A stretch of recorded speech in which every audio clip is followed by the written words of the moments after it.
Abuya Bustami Cisantri, Pandeglang, Banten.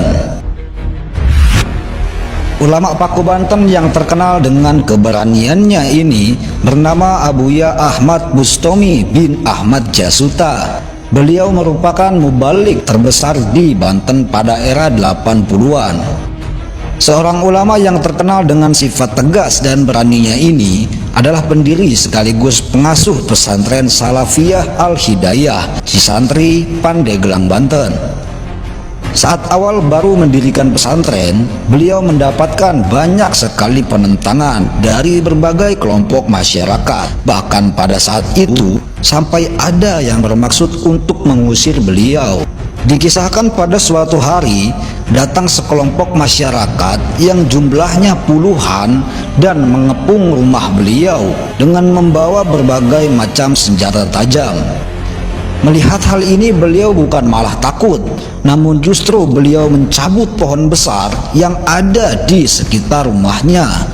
Kemudian kelompok pengepung itu pun gentar dan mengurungkan niat jahat mereka. Setelah menyaksikan langsung peristiwa menakjubkan itu, sungguh luar biasa.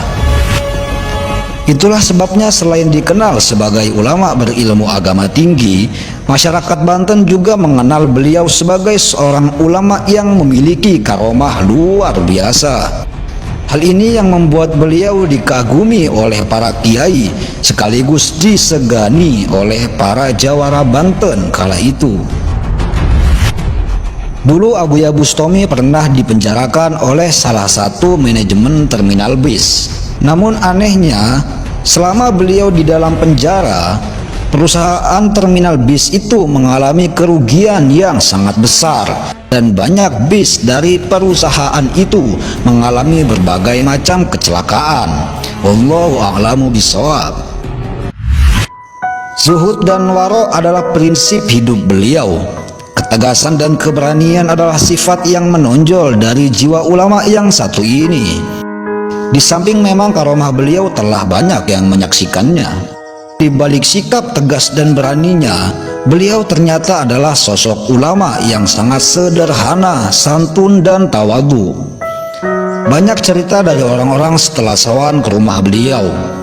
Dari luar rumahnya terlihat cukup bagus, tapi begitu masuk ke dalam ternyata sungguh sangat sederhana, hanya beralaskan karpet dan tak ada bangku mewah. Kesan galak yang didengar dari orang lain tentang Abuya ternyata tidak nampak ketika berhadapan langsung dengan beliau yang begitu ramah dan santun menerima tamu-tamunya. Hingga tepat pada hari Senin 27 Desember 2004, Abuya Bustami dipanggil oleh Allah Subhanahu wa Ta'ala. Pada tanggal ini juga tragedi tsunami besar di Serambi, Mekah, Aceh terjadi. Sungguh sangat terpukul rasanya bumi Nusantara kala itu.